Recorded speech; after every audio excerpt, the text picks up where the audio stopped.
Write your name. Oh, yes, 3. That's easy. Knucklehead Smith. Good. Mother? 1. No, not how many. Climb into the Wayback Machine with us, won't you, to a time when ventriloquists and their dummies ruled the earth. Hey, you kinda dirty, Daddy.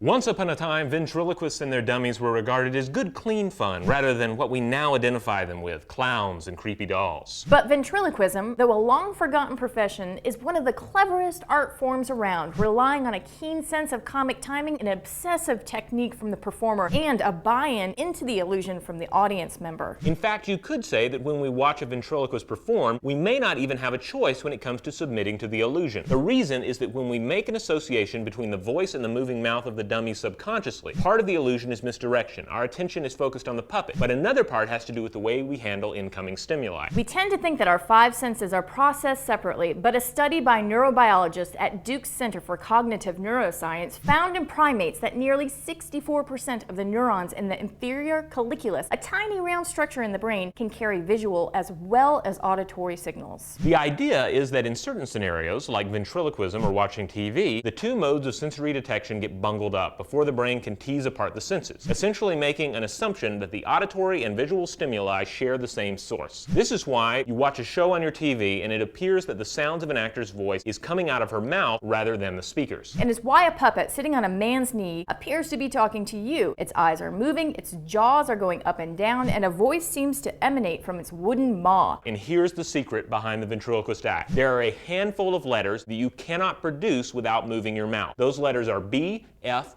M, P, V, and W. Ventriloquists simply substitute other similar letters, which requires them to say the substitution letter while thinking of the real letter in order to pull the trick off with fidelity. The effect makes it seem like the vent is throwing his or her voice, but all they're doing is intensely controlling the volume and pronunciation, not to mention thinking and cracking jokes at the same time. So now you know everything you need to attend VentCon. Also known as the Venthaven Convention for Ventriloquists. Oh yeah, would you go?